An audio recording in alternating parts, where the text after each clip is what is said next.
Ayin Beis, Volume 1, or Chapter 111, which is page Reishu Daled, 114. So we're in the middle of explaining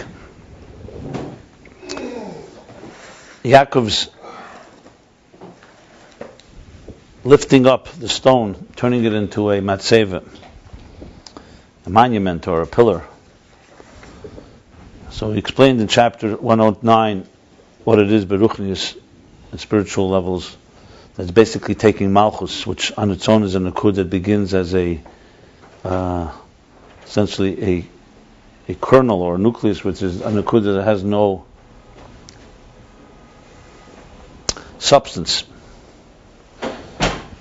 And you have to turn it into a gilui, a partzuf, and that means into a structure. And then from there into Beis Elikim, which is a full-blown entity that also contains not just the finite divine energy, but also the bligvul. So Naveda, he explained it in two ways in the last chapter. That the way malchus manifests in Biyah, so it's concealed. It's concealed. So this Nakuda that's concealed, this means, is referring to what? It's referring to the spark of faith that's in every soul. And there's no revelation at all. So the way the faith acts is the faith imposes itself and just dominates and ignores or or forces itself on the animal soul. And it's basic, a person is just in action, behaves the right way, but without necessarily any inner feeling or kavanah or intention. And this nakuda is the nakuda salev, which is this is the amunah. It's a state of katnus, which means essentially it's not developed, matured. Second explanation he gave, that nakuda is referring to the power from above that sparks and gives strength to the animal to the divine soul to overcome the thorns that surround and conceal it, that conceal the rose, and that is all the material worries and the material involvements that we're involved in that conceal the divine element of the divine soul. So instead of focusing and understanding our work and our parnasa and everything we do in the material world as being a means to experience godliness, it becomes an end in itself and thus conceals. It's like the thorns, k'shashana bein achechem. So there's a difference between how the neshama is called Rachel and how it's called Esther. It's called Rachel when it's like a sheep that has Kabbalah sail and ready to be elevated. It's revealed. The divine elements are revealed. And Esther, from the word Hester, like a Shoshana, it's concealed among the thorns. So the Nakuda, so malchus is in other words there, but it's trapped, and we get the Nakuda is the spark from the divine, the Asus Leila, that awakens that spark.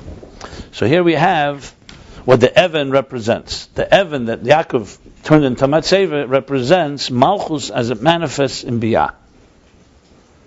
And he explained it in two different ways. I just wanted to see one thing. Yeah, Malchus as it manifests in Biyah.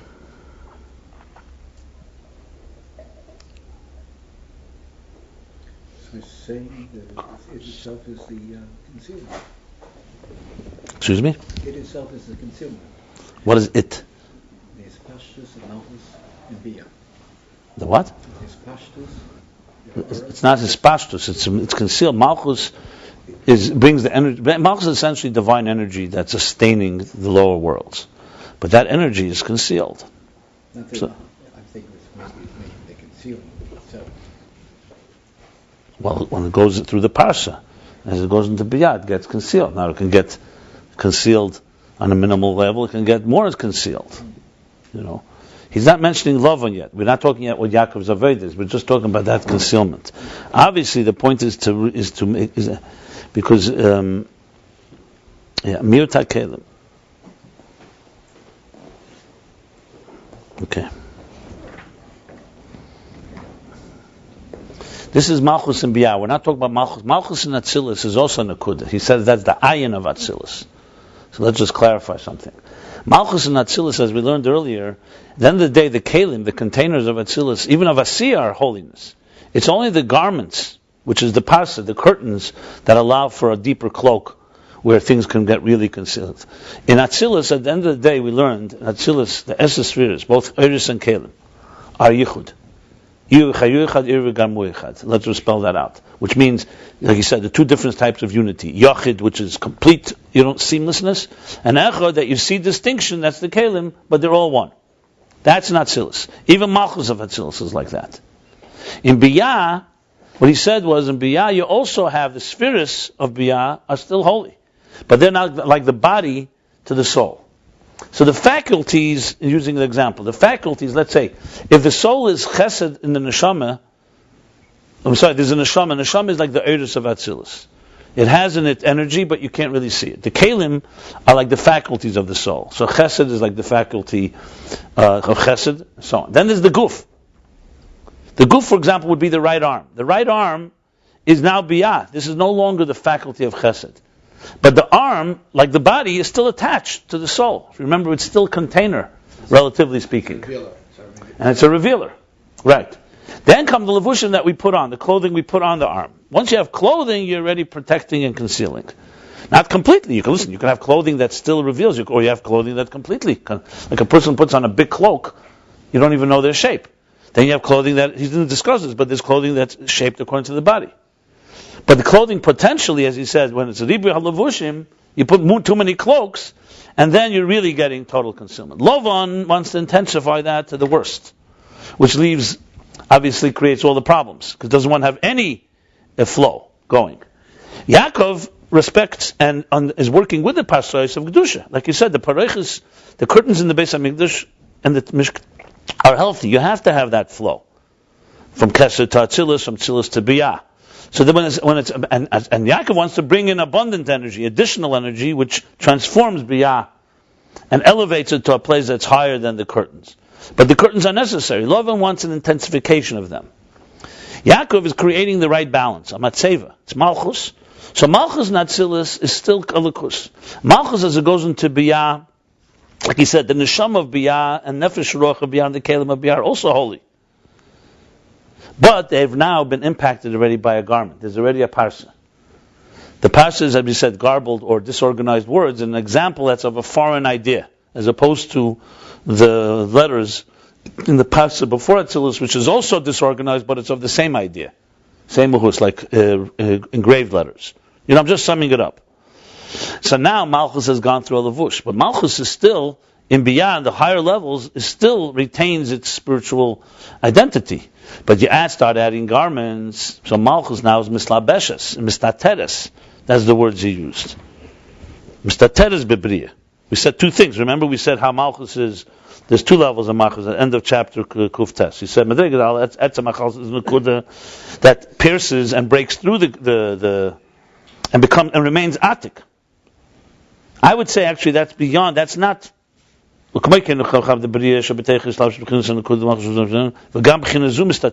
I'm sorry. And even this level gets concealed. Even the spark of Malchus that in Atzilus was pure and holy, once it pierces, it's still concealed. That's what it says in Eitz Chaim. The Eitz Chaim says, yeah, but there's a concealment going on here. So hold on a second. I just want to go back to some questions.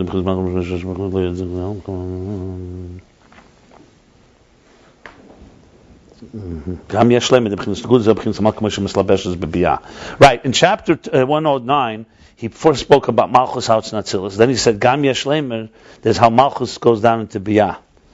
And there, the whole thing is like a nekuda. I think this chapter, Kuf Yud, is coming on this second explanation. He's not talking about malchus and Atzilus, for sure not. So I'm going back. Chapter 109, he spoke about how malchus and nekuda is in Atzilus. It's malchus of Atzilus. Very interesting. And then there's then there's a second way that how it comes down, and when it comes down to Biyah, even the higher level that remains Atik is also concealed. And then the second is how Malchus spreads out, and its reflection begins of, obviously is even more diminished as it's impacting. It says, allowing for separate identities to emerge. Yeah. Yeah, as it's a continuously progressive diminishing. That's what's going. Yeah. Think of it like a teacher to a student, many levels. Don't think 2 levels. A teacher to a student that's, okay, so the first student is able to hear the idea. The next one needs examples. The next one needs foreign examples. The next one needs to be even further. The concealment. There comes a point where you don't even know that there's a flow coming through. It's so diminished. Like think of a child. When you teach a child Aleph Beis, how much wisdom is in Aleph Beis? Revealed. The Aleph Beis has in it Anochi and all the Torah and everything. But what you have now is just a letter. So if you think of it that way, at that point, that diminishing is so deep that there can be a lot of klippah, a lot of negativity. So what he's saying here in chapter 110 was really an explanation of the second explanation in chapter 109, how malchus is already in biyah, not how malchus is in Atzilus. So Yaakov's Aveda here, we're talking about, is going into Choron. He's taking a stone from Choron, not from Eretz Yisrael, basically. But even malchus way goes into biyah, if it would be without the diminishment and the concealment, it would be too powerful for yeah, in the initial stages, yes. It would be too powerful. Yeah, but at some point, that's what he's saying, that's why it comes down. At some point, in Aveda, this is how malchus is either in a state of just pure amunah, and you don't have its immature state, like just let's say a child is doing a mitzvah without any real deeper feeling, yeah, that right. Or as he says, even for an adult, it's someone who is immersed so much in the material world that the material world is concealing like the thorns, and he needs to be. So that's basically the Aveda of malchus. Now he continues. He's still talking about the Aveda of malchus. What? Separate stone. Well, not separate. The same. We're talking about the Evan. The original stone that was when he was sleeping on. That's what we're talking about. We're talking about that stone that he turned into a pillar. Then it's from it's a context, right? He's talking about the stone that he made before that. Oh, you mean that? Yeah. Well, that we spoke about. You're right. That's a good point. I said Choron. Well, it's on the way to Choron. It's at Rabbi actually. Yeah. A little like a pill, like a server. I have to see how he's going to finish here, but basically here the stone is definitely representative of going into biyah. So that's a good question. But it seems like he's talking about the stone, the first stone, meaning that because he's talking about making it. Well, they both say makes it matzeva. Let's see, legal. Honestly, this could be even the stone the second time around. Maybe that's not the difference. The first stone was from Eretz Yisrael.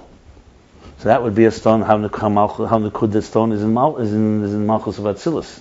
The first interpretation in 109, and maybe the stone that he did later, because it's not likely he carried the stone with him to Choron. Why would he carry a stone? Because it's in a different place for sure.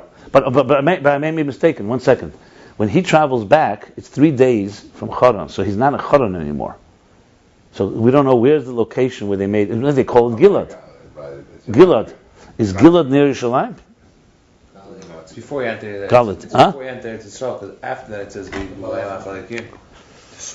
right. So, but it could be the boundary. But if it's the boundary, then it's definitely good, because it's malchus, the boundary between Atzilus, Eretz Yisrael, and Choron. That's excellent. That would be very good. Then basically the stone that he did after the dream is in Eretz Yisrael. So it's malchus of Atzilus, and he puts up and gives the koyach, the power that will later help. So he creates that. He gives that power to lift it up to that level, to the parts of the Beis Elokim. Because their Beis Elokim, he also only says in the beginning of the parsha, not later. That's the Beis Hamikdash, Bligvul.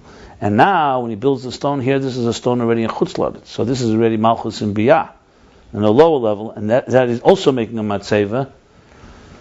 Yeah, that would fit very well. That would be very well. And that's where he says Yaakov asa matzeva v'lo gal. Because the comparison to a gal is only with Lavan. There was not even a consideration in Atzilus to make a mound. The mound could only be made after the parsha after malchus of Atzilus. Very good, very good. In the Gos of the Rebbe Rashab in Tafresh Nun Ches, he has a Gos on Pasuk Eliyahu. So there he has like a footnote, like a comment where he says, "Is the parsha malchus, or is it lower than malchus?" Because it says in one place it appears that it's malchus, but clearly I understand now the question, because we want it to be lower than malchus. If it's not malchus itself is not the parsha. We said before it's the garment, the shoe on malchus. Huh? That's what he asked you before. Malchus is the parsha. Okay, malchus is here. most likely is not the part. No, because Kiri clearly says it's the nal, it's the shoe under the part, it's the shoe that covers. He said in chapter page 205. He said clearly. He said like this: it's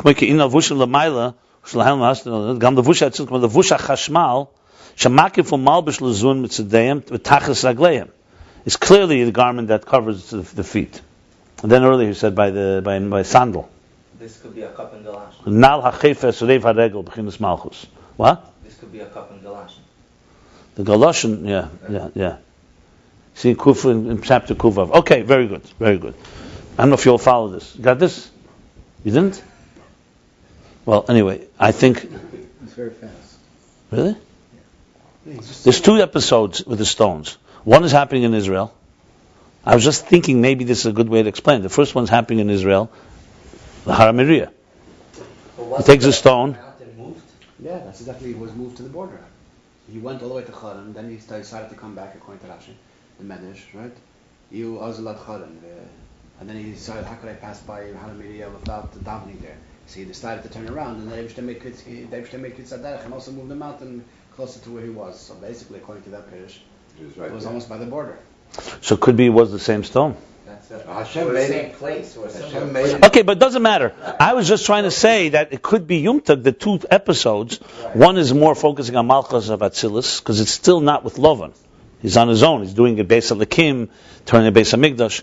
And the second one is when he's on his way back, after the 20 years of his work. That could be how malchus is in Biyah, in Choron. And he's taking even that and elevating it. That's what I'm trying to say. And elevating. And he just explained in Aveda what that is. Because clearly the Aveda is for sure not an Atzilus. The Aveda is that it's trapped in the Nefesh HaBamis. It's like a paired photon. And when you build up one, you build up the other. You know. That's fine. That's perfectly fine. Absolutely the case. Remember, malchus is a very broad word. It's used in many different ways in Chassidus. In this context, malchus is sometimes used as the pintali, it's the spark that remains from Atzilus as it becomes the king, the keser, the crown of the next worlds. Anyway, we got the Aveda is clear. There's the 2 different interpretations in how he explains this stone or malchus in the way it's concealed in Biyah. I just reconciled it a bit with the previous chapter. He's definitely talking the lower level for sure.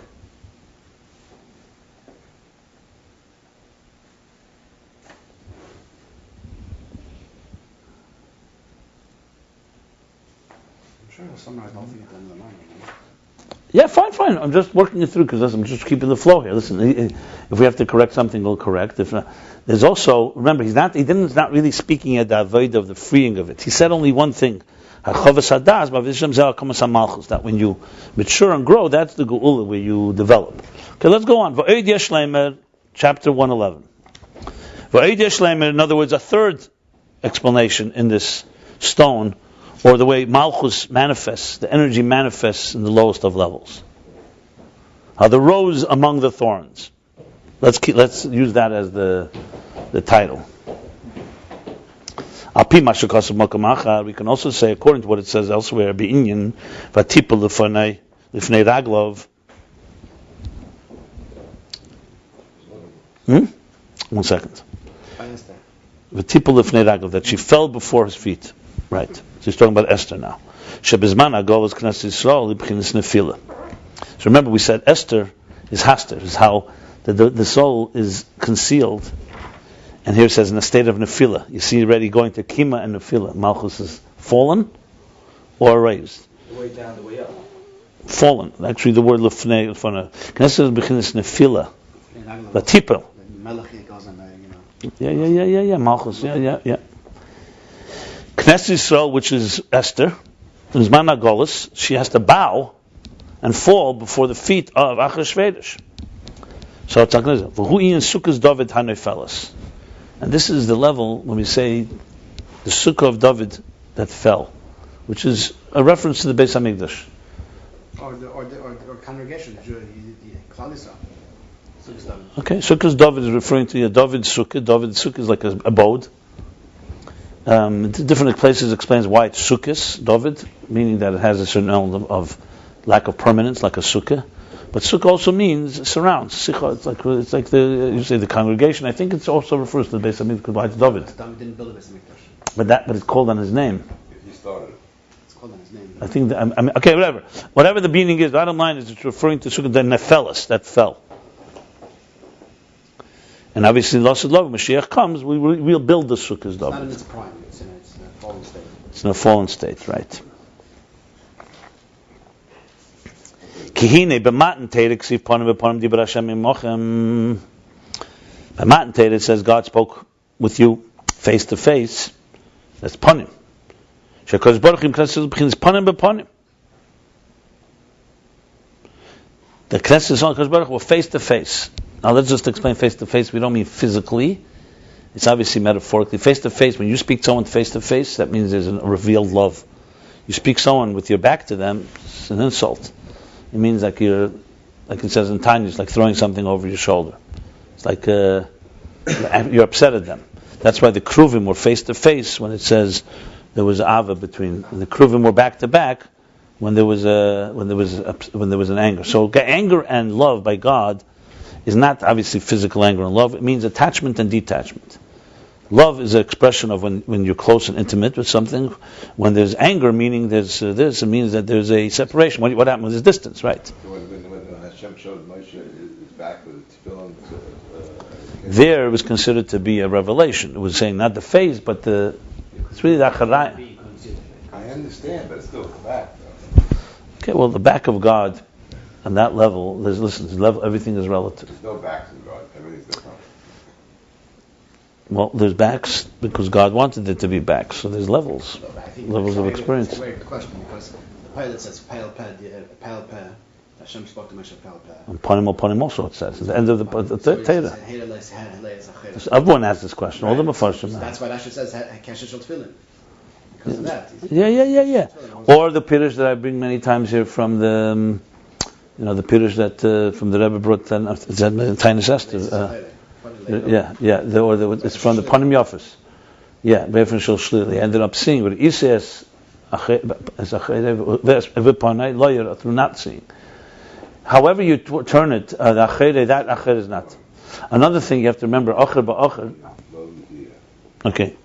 So Panim ba'panim is total revelation. V'chein hoya calls man Beis HaMikdash. V'chein hoya calls zeh calls man Beis HaMikdash. V'chein hoya calls man probably. V'chein hoya calls zeh Beis HaMikdash. No, calls man. Calls man Beis HaMikdash. Doesn't make sense. So that's how it was the whole time during the Beis HaMikdash. Ubchinas panim shala nefesh, who is galus hakeiches pnimim shala. What's panim b'panim? Now he's going to explain.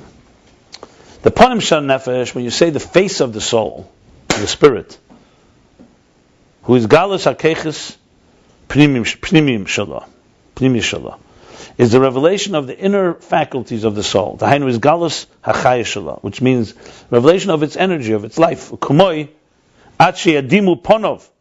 When we say blowing shofar, that till the face gets red. Why is it negayah? What's the symbolism of the face getting red? That you're putting so much energy into it that your face is like flaring up.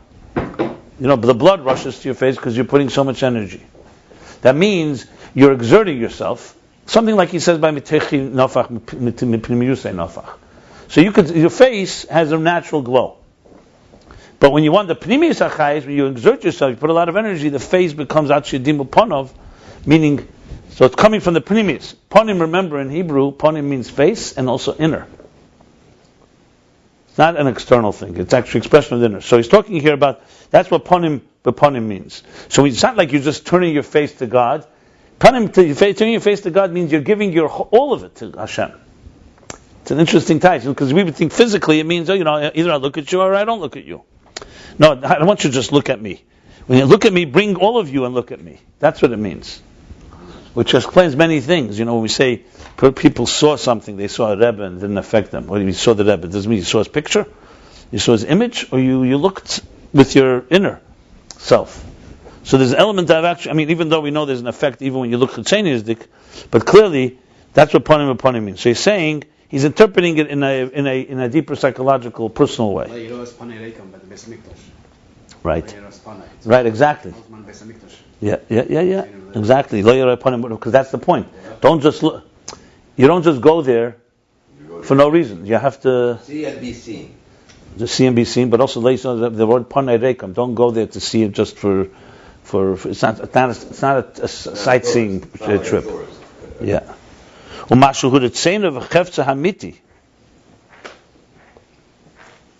And so, number one is the revelation of your deeper keiches. In other words, you're exerting yourself, so it's coming out in the face, and that's panim, primis, scholars primis keiches, and mashur tzena v'chefza amiti, and that this is his desire, his real desire and pleasure. His true desire and pleasure is in this thing. So it's like two elements here. I mean, they're totally bezeh, but it means you're there completely. When the Eibishter says to Adam, Ayeka, what does that mean? He didn't know where he was. Like the Alter Rebbe told the minister. Of course he knows it. It's like sitting with someone at a table and you say, where are you? You space out. It means your presence is there. Your face, your body is here. But I don't have your panim. I don't have you. Your identity, your personality, you've spaced out. Like where's your mind? Where's your heart? Where's your interests? Ayeka was God saying, I don't recognize you. I don't recognize your soul. I see you, but I don't see that you're invested here. You know, like, are you really here with us? Or you're not here? Like you say in that type of sense. Like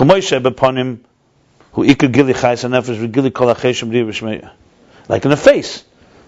Now he's explaining why is it then defined as panim in a face? Because a face, that's what a face is. The primary revelation of life, if you want to look at somebody, where in the body will you see most expression of a person as being alive? So obviously every part of the body is alive. But the legs and the arms, it's not as obvious. In the face, you look at a face, you can immediately see, is this a live face or not? Arms and legs, technically you cannot see. They're not moving. You won't necessarily know. But in the face, there's a glow. There's the eyes. And it says, it goes on. The chayes nefesh in general, you see more in the face, a person being alive, and the revelation of his of the senses, sight, sound, and so on. So you see it with your eyes, you also sense it. You see a person is functioning, the main functions are there. So in other words, panim means bring all of your inner you, what you really desire, just like a face is reflective of the person's real life and the person's real involvement. It's interesting because what does this really mean? Because what is he saying here? First he types panim is bringing the primis achayis. Now he's saying even a physical face, even if you don't bring primis achayis, a face also expresses. That's what he's basically saying. That's the reason panim. Panim in general, even if you do nothing, is already an expression of more of your inner self than other parts of you. But here the call panim bepanim was that not just on the face level, you also brought the primis. In other words, the primis of a soul and the panim of the face are very much interconnected. But obviously there are levels. Because you could, like I said, you could be there with your face and not be looking proper, not be there. But when someone says panim bepanim, it means you come completely with all of you. Like the eyes of the window of the soul. Yeah, that type of thing. Yeah. Mashenke mashe'ene kol kach chefetz v'rotzna nefesh el al tzad ha'hechlech agav greda ubekriz em b'chinas acharayim shal nefesh. Okay. And what's the opposite of face? What's acharayim? So he says something that he doesn't have so much the pleasure and desire there of the soul, only because he has to do it. Al tzad ha'hechlech. Or agav greda, which means incidental. Agav greda, it's being pulled. Yeah. Greda or groda, you say? Groda? Oh. No, I thought it was a dal. Agav greda. But agav greda also means like as an incidental. Agav greda from the word schlepping, yeah. So in other words, the first thing, tzad hechlech means out of necessity, let's say eating. You said before, remember you said when you do the dvarim uchrachim, that when you're involved in Gashmias, you do it only because it's necessary. But where your real heart is with the purpose and kavanah. So the primis is where it's supposed to be, and this you're doing al tzad hechlech, agav grada, which means slipping along. What's the difference in tzad hechlech and agav grada? Tzad hechlech means either you're compelled to do it, you're forced, you have no choice. Agav grada means almost like a means. You need to do something. So something else, like for example, you need to go to your job, so you have to commute. It means you're doing it without cheshek. Okay, I'm just trying to ubekriris and coldly, detached. That's called acharayim shel nefesh. That means your involvement is in a more external way. She'ein sham el chayis mut, because there's very little chayis, there's very little life and energy. You're not interested in being there. You're doing it only because of necessity. So you see, that person is not really there. Someone will say, "Are you really here?" You say, "No, I'm only here as much as I need to be." Like that scene, whatever, with Mark Zuckerberg, where they ask him, the lawyer, the other side lawyer, when they took him to court, they said, "Are you giving us all your attention?" He says, "No." He says, "So what are you doing?" He says, "I'm only giving you as much as I need to give." In other words, I don't want to be here, but I need to be here because I'll give you a little attention, only as much as necessary. Not undivided. Right.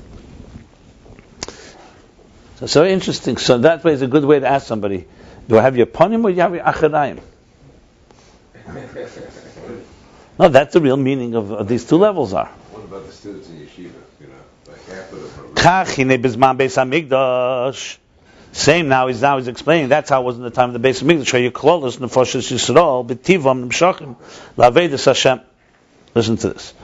The Klolos Neshamas Yisrael, overall, the general structure of Neshamas Yisrael, meaning Knesset Yisrael, but by nature were drawn to serving God.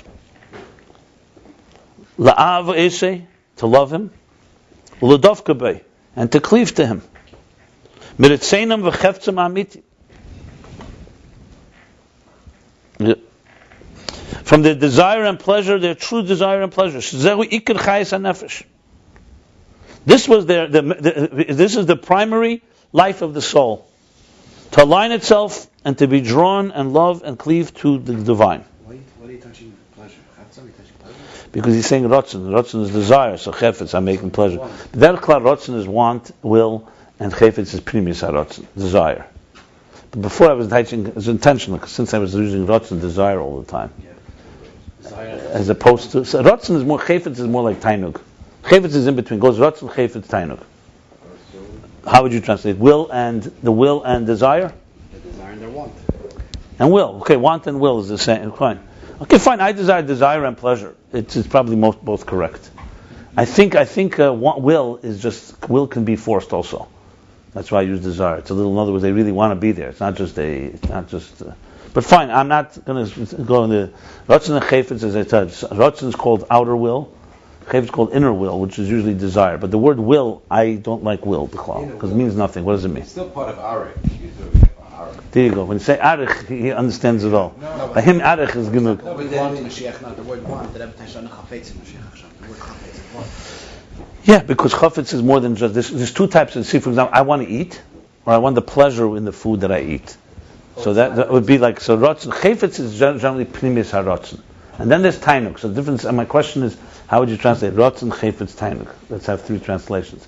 So that's why I use desire, pleasure, and Tainug I would use maybe more than pleasure. It's more like, it's like almost like... Is there a Pneumis Tainug too? Yeah, there is. There's always something more. Because it's a different part of the equation. But here, Ratzon, Chefetz, okay, we get the idea. The bottom line is that there's a desire, there's a will, there's a pleasure. Fine, use all the words. It's Chefetz an interface. So this is why the Beis Hamikdash, because then the Pnimius was awakened, and that upon him. With Tzarchei Elam Hazeh, lo yehoyu etzlom ki'im al tzad ha'hechech. And the material needs was not by them only because of necessity. V'derech aray. And only temporarily. B'krirus. And with a certain coldness. What's that Ayin Tzaddik? Al tzad. Derech aray v'krirus. Shelo yehoyu chayes hanefesh b'zeh. Their soul's energy, their energy investment of their soul's power was not in that. Elo dover mu'at. I spoke about the Rebbe before. Only dover mu'at. Only in a diminished way. It was a small thing for them. In other words, what by us Ruchnis was by them Gashmis. Verstehst? V'nikra b'china zu yotcha ba'erev evecha. Or eyevcha. It was more Aveda. They didn't have Aveda because it was their Teva. That's another story, but that's not what he's saying right now. Right now he's saying that there was inclination was like that. And this is, he says, this is called Yotcha Be'erev Evecha, that your hand is on the back, on the neck. What is this called? The neck, yeah. Of your enemy. The back of the neck. The back of the neck, yeah. That is the neck, the front is the throat. Okay, yeah, right. Good. Yeah, they threw them inside.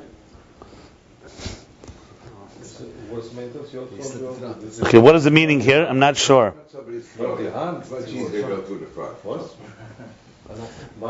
No, it could be Yotcha Be'erev Vecha. That means they were in control of their Gashmis. They were like what Yotcha Be'erev Vecha means? Basically, you're strangling your enemy.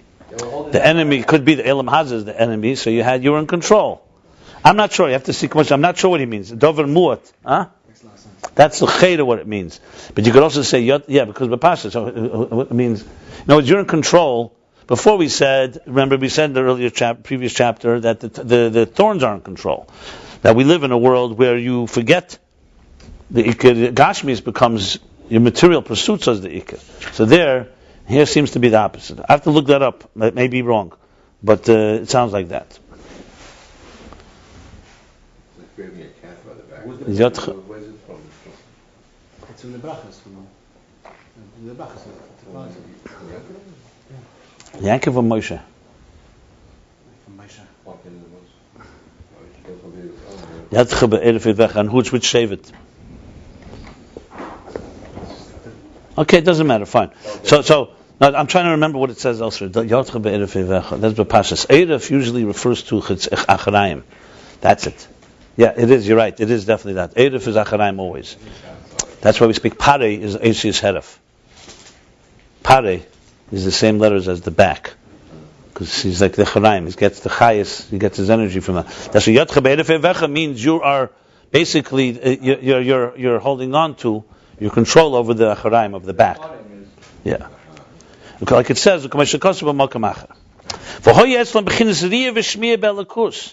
and they had vision and sound of Elikus. What means Yishmi? They both perceived it like you see something, and they heard it in the divine in a very internal way. 3 times a year, you should go and see and be seen. Yirah, you should see. So it means that what's seeing? Again, the same thing with Panim. What are you seeing? It's not a sightseeing tour that you're seeing the beautiful Jerusalem. You're seeing the Primius. You're seeing the inner force of Elikus. And you're coming.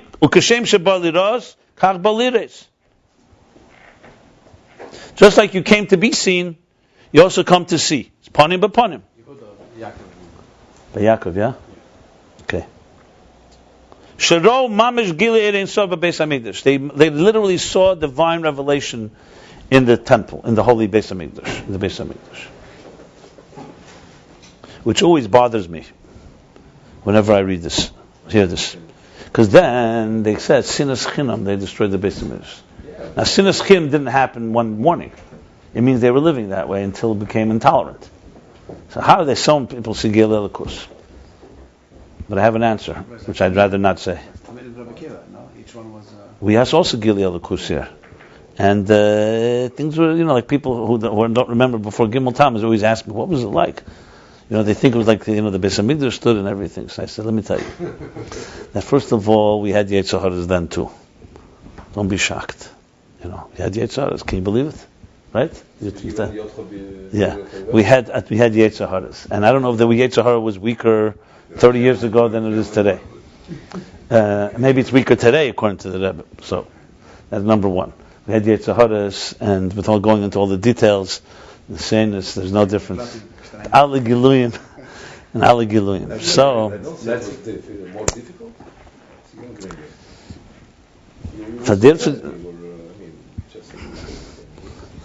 Das Ding haben gesagt, Melchaim nach Gimel Tammuz. There you go. That's the Giluyim. It wasn't different. Someone said. That's it. The Nafkamin and Pale.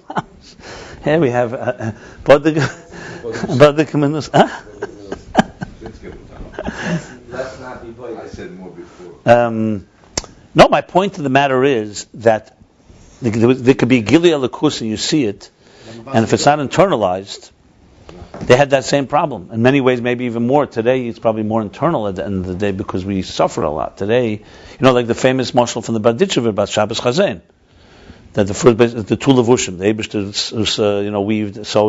knitted a shirt for his first son, and then he tore it. Then he did a more beautiful shirt, and he tore it again. So this time he said, "You're not ready. You're immature. I'll show it to you once a year from a distance, and now you'll awaken a desire, and you'll earn your way, and then we know it won't be ever torn again. That's Pashas Pshat. Same thing the Rebbe explains, interestingly, about the Mabul. Before the Mabul, people lived almost 1,000 years. They lived hundreds and hundreds of years, which is the Gemara says because of Chesed. Because what does it say? The Chavav Deiris Hadashenim is the Zunim Bechazir Shal Kosh Baruch. Chavav. The first 26 generations were sustained by Chesed. So Chesed of the Eibishter is a very powerful force, but not that they earned it. It's not like they earned. After the Mabul became Kuf Mei V'Eshim Shana, so now it's less years, but the years are far more fulfilling because now you have to earn. Now you earn it. It's everything Mamat L'Mayla. So Mamat L'Mayla always is less in number, in quantity, but more in quality. When it comes from above, it's always more in quantity, but less in quality. Because you get more. Asus Leila gives you more. It is more. It's like Adam Reitza B'Kav Shalei Yesem T'Tishak. A person has more desire in one kav, one measurement, one cubit, whatever kav. Kav is a handbreadth. What's a kav? No, that's a tefach. Not a liter. It's not a liquid amount? Probably. Anyway, so one kav, one measurement, one penny, more pleasure than 9 that you get as a gift. Right? So, what does that mean? Because quality is when it's more internal, when it's personal, it's yours. So going back here, the Beis HaMikdash had this giluyim. He's talking panim b'panim. So it's a gilui panim b'panim.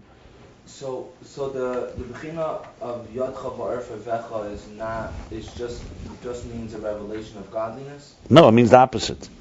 He's saying that the negative stuff, Erev, Acharayim, you're under control, was all under control. Under control. Yeah, that's what Beis HaMikdash.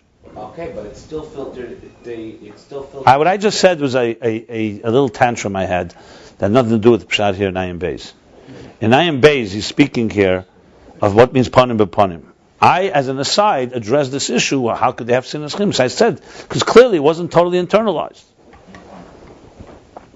Look, the same. It can't be a contradiction. The fact is, it was a shirt that they did tear at the end. He's saying, however, at the same time, that doesn't mean there wasn't high revelation. I was just saying the revelation was clearly not. That's my addition here. It's not relevant to the discussion of the mimer here. Bottom line, going back here, he's talking about panim, but he's trying to explain what malchus means when it's neifeles, in a state of defeat or fallen down, and when malchus is elevated. Panim b'panim. So panim b'panim, malchus panim b'panim, is Beis HaMikdash. Remember we learned earlier, if you remember, which is I'm sure he's going to get back to, back here, where is it? Right here. Chapter Kuvov. So he spoke, but El tell the Sheshmaim Varetz be bottom, mole.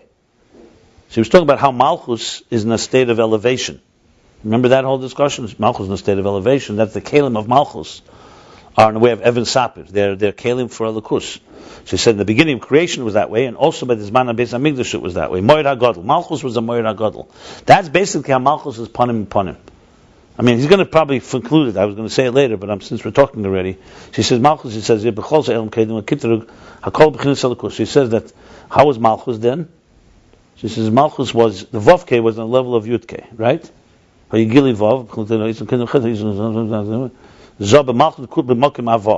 Malchus is like Avah, the Vavke is that's panim b'panim.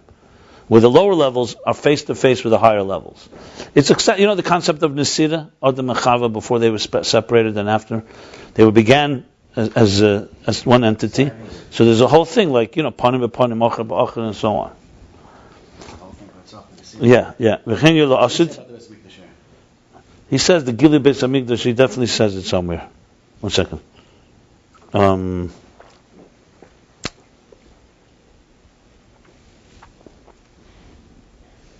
on, Matan Teira.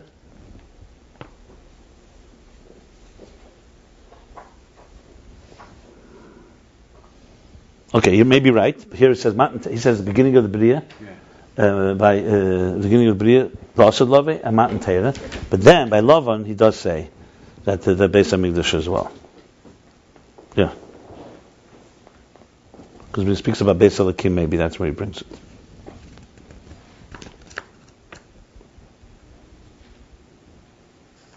On page Rei Zayin.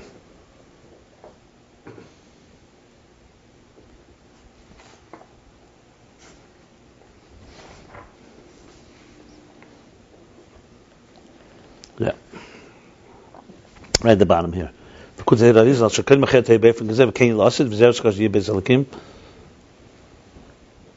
Yeah. He says it several places. Then later by Lavan, he speaks clearly that Lavan, the Geluim that were in the Beis Hamikdash. Remember by the whole thing by Lavan. He brings them all together. At the end of the day, you're right, not right there originally, but the Hamshach HaDvarim here, basically the beginning of the Bria, Yaakov did a Me'enza, Matan Teira, Achana to Matan Teira, the Beis HaMikdash, and La'asad Lavei, are all this. If you look on page,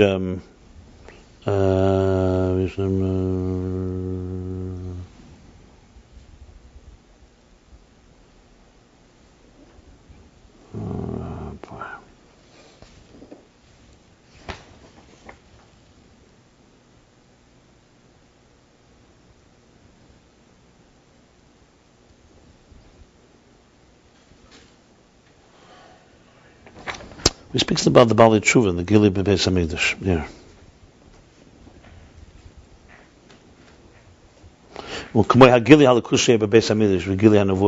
Okay, anyway. The bottom line is that, to just go back to the whole discussion here, so malchus, when it's on its most elevated state, is l'asud lavei, obviously. In the beginning of the Bria was a taste of it. Matan Teira is a taste. Beis Hamikdash is a taste. That's what he's going on here. But this is all panim b'panim. So we're still talking about that Gili. So what do they have? By lirois karbol lirois. Shelo mamish gilead so Beis Hamikdash. By the zehoy avedosam kol hashana b'chinsiriyas hamuhus delakuz be'ein haseichel. The beliba b'chinsisam tus mamish. And through this, through their ability to see, and we're not talking about seeing physical eyes. We're talking about seeing the lakuz, the divine, the primus of it all. It caused their aveda all year round to be in a form of riyas hamuhus delakuz. To actually see and perceive the personality of the divine. Again, what's Muhus and Mitzias? Mitzias is when you know it's there. Like, for example, someone's in the room and then they leave the room. So you can know they exist out there, but you don't see them anymore. That's called a Mitzias. You know that something is out there. Muhus is when you see it in front of your eyes, and it's not just you know. For example, Mitzias, we know there's a soul inside of us. You know, some souls exist, but someone will ask you, what's your soul like? I don't have a clue. You can speak about what this table is like. You can speak about what eating a meal is like. You can speak about making money is like. But to speak what is a soul like, you need to be taught. You need to think about it. The same, the Gashmis, however, Gashmis is we have the Mechus of Gashmis and Mitzias of Ruchnis. Like Levitzer Baditcher said. Now what's the kunst? You show them, you give them Elam Haz Mehus. And you only write in the books about the existence of Elam Hab. So what... do the opposite. Let them taste Elam Hab and experience it. And write in the books about Elam Haz. That's the key distinction here. So in the Zman Beis HaMikdash, Ruchnius was Muhus and Gashmius was Mitzias. Like he says, they did it as much as necessary. But not more. Not because that's where their interest was. It's not their primary interest. So that means, their Aveda all year round was Hasagas HaMalchus. They were involved, they experienced spirituality in its inner dimension. Its personality, not just the Mitzias of it. The Ayin HaSeichel, the Beliba, with the eye of the mind and Beliba, and within the heart, the Beliba. It's interesting, HaSeichel, the Beliba. Because we're not talking about physical eyes, we're talking about the Chacham Ein of Bereisheh, the wisdom. But Beliba, that's also Beliba. I never saw that expression. Ein HaSeichel de Beliba? Maybe it's with passion. No, I don't think so. Because it sounds like Ein HaSeichel de Beliba. What happens if you took away the word de Beliba? The Ein HaSeichel de Beliba. Okay. He's saying both, in other words, also with their heart. It's not just that they experience it intellectually, also emotionally, I guess. I think it's interesting, because he could have said Ein HaSeichel because it's Samtus Mamash. No, it does say Bina Liba, correct. That's probably what it means. Be'inyan be'ayin ha'seichel de beliba, like Bina Liba. Because it's samtus mamish, and then it's a samtus mamish. When someone tells you that something exists, and I saw it, you believe the witness, but you didn't see the beauty itself. Let's say someone tells you I tell you about a beautiful image. I saw a beautiful art. So you listen and say, wow, that's great. It's still a Metzias by you. So it doesn't have the same as Samtus. Samtus means a type of resonance. And Samtus literally means truthfulness, but it's like when you say, Ein Eid Nasadayan. A judge cannot be a witness. Because a witness, once you see something, it's undeniable. You may not understand it, but it's undeniable. staircase, the steeple he talks about, where the Midas and Chachmas are seeing, but when in the back of the staircase, the bigger staircase, the back as the staircase winds, that's a bina. So that's I don't know if it's connected to this here. And through this type of perception, this intimate perception of the divine, through this is the bittul b'chinas hashtachava. He's explaining now why they bowed when they came for l'lil regel, lirois lirois. They didn't just come to see; it caused them to physically prostrate themselves. Bittul primi mamish, like it says elsewhere. So this is a real inner type of subjugation, sublimation, subjugation. You completely prostrate yourself. Shtachava. Huh? That's the positive one. This is a positive bittul. Okay, so here Malchus stands upright in the fullest sense, face to face. When you're fallen, as he's going to explain, you're not face to face. Face to face is when you stand upright. You don't fall at the other person's feet. He's going back to this in a moment. Okay. That's Riyah. Who in hasoga the bezman bezman shows the b'chinas hasoga primis be'etzem ein eliki. Okay, so that's Riyah, that they felt it. They it's like so clear and resonant by you that it completely permeates you and you bow to it. Total bittul. What Shmiya? Shmiya refers to not hearing sounds. Refers to hasoga. Shema Yisrael, hasoga, meaning comprehension. In the time of the Beis HaMikdash, it was completely internally comprehended be'etzem ein eliki. They were able to comprehend the core essence of the divine, of the Sinyan Elokiyah, of something that is divine. Not just tfisa hasoga, not just they grasped it like, externally.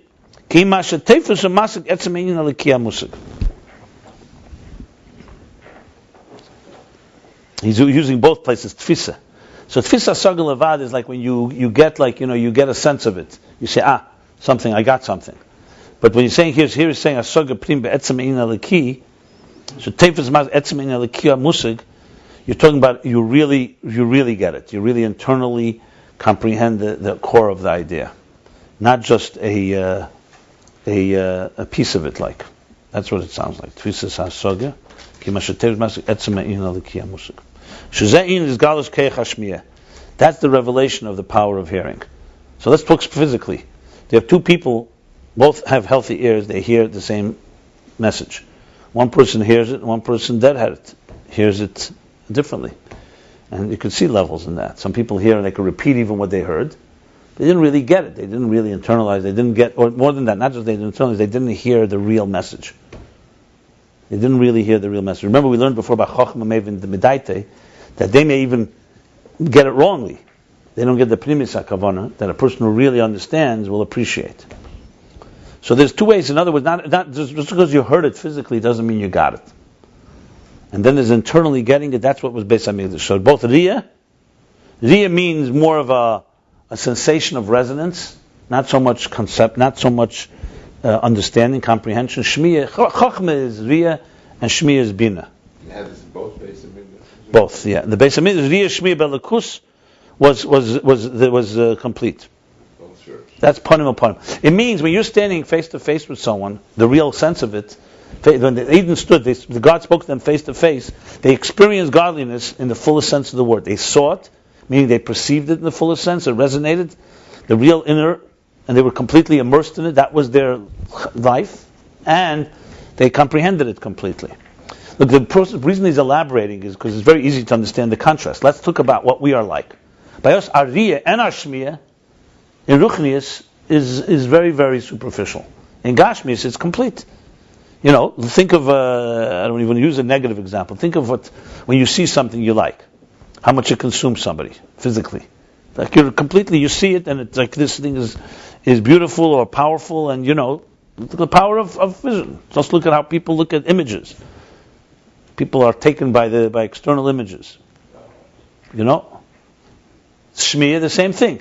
You hear something, whether it's, I'm going to use the physical examples. Music is already, you can say, has a certain, but you hear something, you hear sounds, these things are very real to us. When it comes to Ruchnius, both Riyah and Shmiya, you don't really have a Riyah and Shmiya in it. You can't say I see it and I really hear it. You know about it. It's like a concept. It's a theory. You don't have that. You can't describe it as if you're hearing and seeing something. Look at someone describing a sight and a sound, a physical sight and sound. You hear an anchor person on television or on radio or on internet. They report a piece of news. They're standing there. They tell you what they see. They tell you what they hear. Everybody relates to it. Let someone describe to you now what is spirituality like, and you'll see it's going to be far, far harder to describe and far, far harder to understand. I mean, I don't know if this needs much explanation. So contrast, you can imagine. Now what happens, let's say reverse it. Imagine somebody, Ruchnius comes to them as easily as Gashmius comes to us. That's the Beis HaMikdash. That's panim upon him. So I think we can understand the Yediyas HaShlil a little better. Now it's almost hard to imagine, because by us, spirituality is just not that real. Because we're material human beings. Now your mind tells you it's more real. As a matter of fact, you could even understand that what I just said is sad. It's a sad commentary on life. That Gashmius comes so easily and is so resonant for us, and Ruchnius is not. But the mere fact that you know that, you're already understanding how far we are, and the Rebbe says to open your eyes, that's what he means. It's very clear. This beginning of the chapter is very clear what means open your eyes. So you say, well, it's not the Beis HaMikdash is not here. Okay, so the Rebbe is saying that the world is ready, and it's almost here, and you could open your eyes. That was the thing, as I said in my recent talks, the problem that always bothered me with that was not that the Rebbe is saying it's for sure true. That it's possible also for sure it's true. But I always thought that first will come the Beis HaMikdash, then we'll open her eyes. No, first the Rabbeim will bring the Geula, so then we'll be able to, here he wants us to open our eyes and come to this psychological state of being without anything else except our effort. That's the somewhat challenge. So I always thought that was the way I always thought it was like this. We would do our Aveda for the thousands of years in Golos, 7 generations, 9 generations, whatever it is. And then comes a point, we did our part, as much as we humanly can do, our Ezbektan. We lifted our stone, Ezbektan, we did our small efforts. Then comes a power from above that reveals something that takes away the veil. And we suddenly can see a lakus differently. But when the Rebbe said, open your eyes, he's basically saying that it went over from Hanasi Takel, that now you can do it.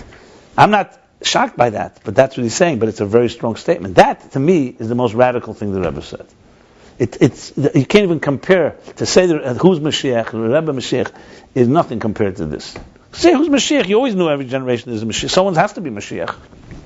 But to say that we can actually, with our mortals, can come to a state of such riyah, so I don't think it ever meant we can come completely to the state, but it means we can go a little more than where we are. We can be less magushim and more ruchni. That's a pretty big statement, but it means it's doable. But maybe it's too. It's radical because people are we're psyched out. We're not able. To me, this was the simple meaning of every sikh. Look. Anyone that learns a little chassidus knows when the Rebbe says, "Open your eyes." What does he mean? It's not a cliche. It's what chassidus says. Open your eyes and see the keich hapel benif. What does it mean? It means to see elikus. That's what it means. That's not even a question to me. I mean, because if you learn a little chassidus, that's what it means. What means open your eyes? What do you open your eyes to? To see what? To see the table? We can see the table already. What else is there to see? Right, it's to see a deeper force going on. The question is, what are we capable of doing? Now, the truth is, the Alter Rebbe said, which, if you really think about it, is not really. The chiddush of the Rebbe is that it's now. The concept was always there. That's why you learn chassidus.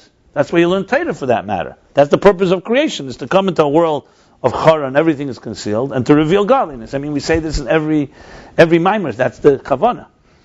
But what's one thing saying it, another thing doing it? The Alter Rebbe explains on a pasuk. He says, "Why does it say v'hisidesi leva evan?" When Mashiach comes, it says, "I will remove the heart of stone." It's like a foundation of what Chabad is about. So he said, "Why leva evan?" It should have said moyecha evan. We also have a head of stone. Our brains are also stoned up, locked up. Gal, stone. Talking about evan. Really sensitized. Yeah, exactly. So Alter Rebbe's answer, I don't think it's in a mimer. It's definitely a very fundamental answer. Is absolutely, it's revolutionary, really, in the whole yesod of what we're able to do. He says, because Hasresi Lev HaMeach is in your hands. I'm sorry, Meach HaEvan. Sorry, you can remove the stone without the Eibishter. That's in our effort. Because you can study, even though emotionally you may not be able to bring yourself, but you can definitely bring your mind there. You can imagine it. You can dream of a world where Ruchnius is Zikr and Gashmis is Tafel.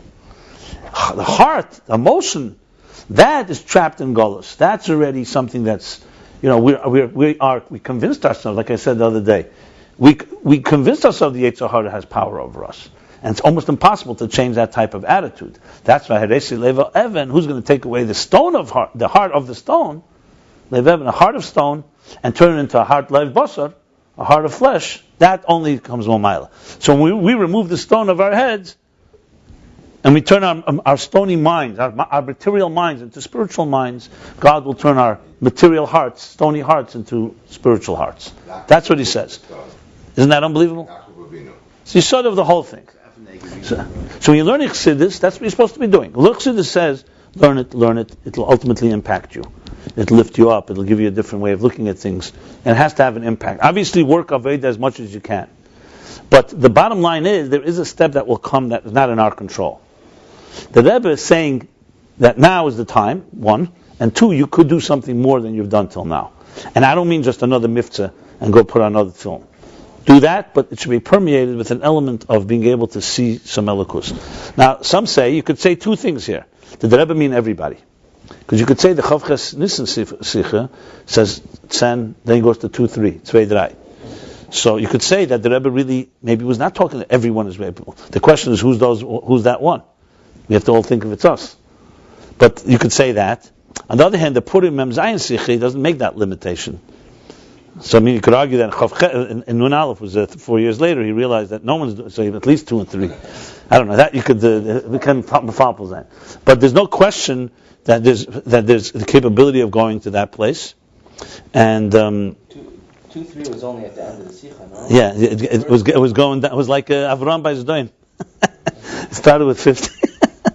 Find me one side because theirs ain't good. I don't want to compare it, but it sounds awfully similar. People also say this, since we're talking about it, the Rebbe says, people say, how could the Rebbe say lehevel larik, saying his own, all his work? The Rebbe could say we didn't reach the goal, there's so much more to do. Lehevel larik is such a sharp word. It means, it's like, literally like spit, not. So I said, 1 second, it's a medrash. The medrash says that Teire be'elam haz is hevel hu l'gabe tereso shel Mashiach. The Rebbe is a Teire. He's using expression from Teire, not some using expression from the street. Well, I mean, how could you say that the whole Teire, Matan Teire, all the Tanoim and Amoraim, all the Chidushim, from the Sheni all the way to our day, all is Hevel? Because if you know what Teresh HaMashiach is compared to that, it's Hevel. It's not the knocking. It's an expression, like we say, but Yesh Ein Areich, Etzilus L'Gabiyah is Etzilus from Ein Seif. That's once Mashiach comes. Because all the work I did, compared to what I want to do, which is Mashiach, is Hevel. That's what I'm saying. That's the. Anyway, to me, I'm listen. It was a strong stich. I'm not taking away. But bottom line is the following: that I'm just trying to bring it back to bring it to that. This is what it means. Okay. So let's continue here. Look, I'm also connecting Ayin Beis to the Rebbe's right to Ayin Gimel. 80 years. It's 100 years. Now It's 100 years from this moment. Yeah. Okay, so we said Shmi is Hasaga. So besides Riyah is an experience, I would say. You sense it through and through, and Ashtachava brings to the prostration, to bowing, and then there's Shmi, it's Hasaga. Shazayin is Galus Keich HaShmi. Okay. The Bahasaga Zu Meir E'er Min HaMeich Lalev. Because in this comprehension that he has, which is the time of the Beis Hamidrash, radiates, Meir E'er, the air illuminates, Min HaMeich, from the mind, El Halev, She'ili Bechofetz Be'emes Be'lakus L'davka Be. So before he said the words, if you remember, Be'ayin HaSeichel De Beliba. So maybe you're right, Be'in Liba, that's more how the Lev is in the mind. Not in the mind, I'm sorry. That's more Be'ayin HaSeichel in the Liba, in the heart. That's how the Seichel is in the heart. Here, he's saying that the mind, the comprehension, brings the energy, the light from the mayach, from the mind to the heart, that the heart should truly desire the divinity, elokus, godliness, ledofka bey, to cleave to it. Not just mitzad some type of like empirical evidence or type of like the mind you came to a conclusion. That would be an intellectual conclusion. Because you could have a level where you're forcing it. What do you mean forcing it? Your heart is resistant, but since your mind so deeply appreciates godliness, you're saying, listen, I don't care what you feel. This is what we're going to do. This is what's right. A little similar to what he said before, that the nefesh elokis imposes itself on the nefesh habamis. We learned that before, that the physical mind, the mayach, is actually a filter. It allows things to go through. Right. And that's sort of maybe... No, but there's two levels. But there's two levels here. You can have a level, the heart is on its own resistant. He's saying, that's not what he's saying. He wants to say deeper. One second. Ki'im shalev atzma chafetza be'emes. That here, the comprehension, the shmiyah is so intense and so intimate and personal that the heart itself is transformed to actually desire. So it's two different levels. You can have a heart that's resistant. Emotionally I want to do something else, or I'm not into it, and the mind says this is so compelling that we're just going to do it. Or it actually actually convinces the heart itself because radiates and feels within it, and it's felt within the heart, the divine energy. I guess only someone that was there can really describe it so detailed. You mean in the Beis Hamikdash? No. I'm talking about the Rebbe Rashab.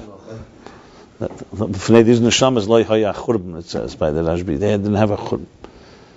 But the same Rebbe Rashab, when he was 4 or 5 years old, cried why he didn't see God. When you're crying over that at 4 or 5 years old, and he was not in pain for Gashmis, you know that he's has some awareness of something. Oh, was Rebbe Rashab? Yeah. Chav Chezron. Rashab is almost like a shpi. It says in some places. Oh, yeah? Same Rosh Tevis, Rashab, Rashbi, Shimon, Baruch. V'zeh inyan his galus hakeches pnimim shel hanefesh. Now he's going back, and this is the revelation of the inner faculties. Remember, he said that was panim, the revelation of the inner faculties. Remember, v'chafetz amiti belakus, and it's true. Let's say desire, pleasure, desire. In godliness, umamela kol inyani elam hazaheim b'bchinas tofel legamri, kedover tofel legamri.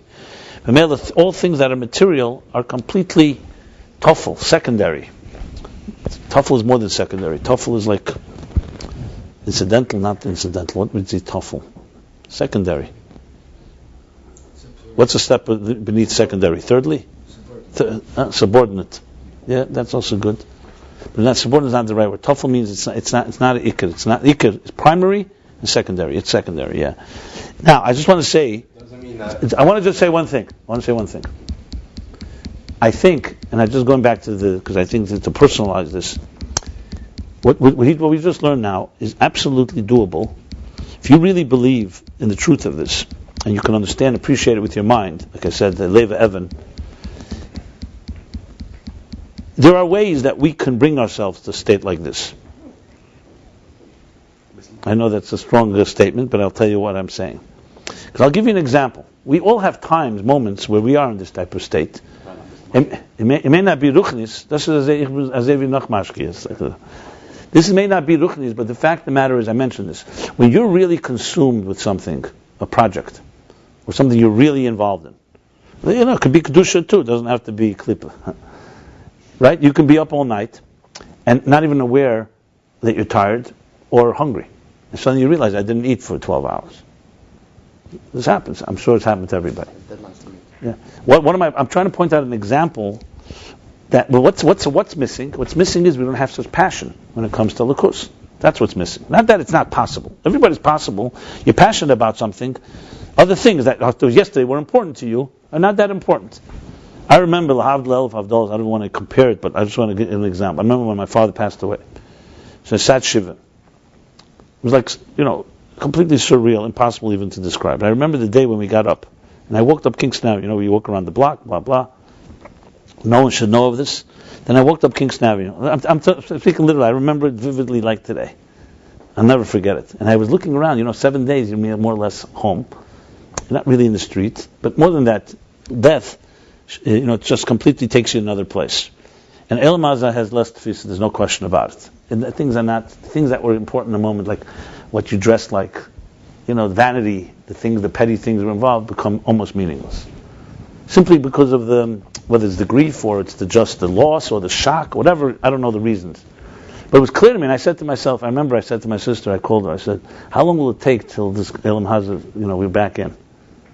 Because I never had this experience. It didn't take long, to be very honest.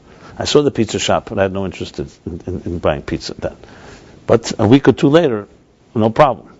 So now, I remember saying to myself, I'm definitely going to get back into the Elam Hazeh, no question. I was sure of that. I was confident in myself that I'm not staying in this place. And I'm not even talking about pain. I'm not talking about pain, thinking about my father. I'm not talking about that part of it. I'm just talking about Elam Hazeh had no question less hold. Obviously, I'm using a negative example because negative examples take you away from Elam Hazeh like nothing else. It's hard to find a positive example. Positive would be, I guess, a wedding of a child or something like that, where you're really in a complete simcha. I think the own wedding is not as much. When I married off my daughter, far more. Your own wedding is b'chlal, I don't even remember it. The whole thing is like one big. It's like, it's true, but I don't know. For me, it was like. You just got married. Okay, no, I don't mean in a negative way. For me, I was leaving the world of Atzilus to go into Biyah. It wasn't so simple. There was a few tears to shed. It's like the Yeridus and the Sham Baguf. Keep your eyes on the green thing, because we're already in red stage here.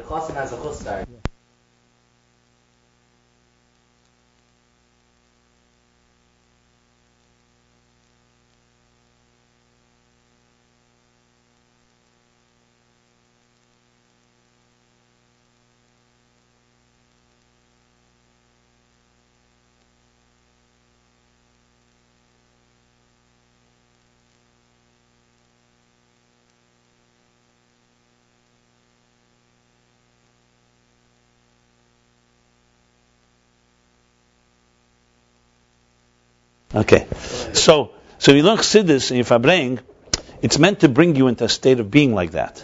I remember Rabbi Dr. Baranover, Professor Baranover, you should have a full shlema. I remember, I was once talking, I used to talk to him to have these conversations, because he was a guy who worshipped Seichel. His whole thing was science. Then he found Chassidus, and science completely not Tefes Mokim. I remember once by a talk he gave in Florida, couldn't believe it. He was talking about science like a Chassidish Eid, laughing at it. So I asked him afterwards, I understand it's not what you once thought it was, but you dismiss it like it doesn't exist. He says, you understand, once you see a certain truth, all of this science is like a tool chest. So you have a hammer and a screwdriver. How much can you give value to it? It's a good hammer and screwdriver, fine. That, more or less what he said to me. Then later, when I once invited him to speak at one of my classes, we did a series on science, physics, and we did physics and Hanukkah, the physics of Hanukkah. Light, wave, this thing. So I did like a 4-part series. I spoke 3 times, then I asked him to come the 4th time. And I said, you got to do some type of parallel.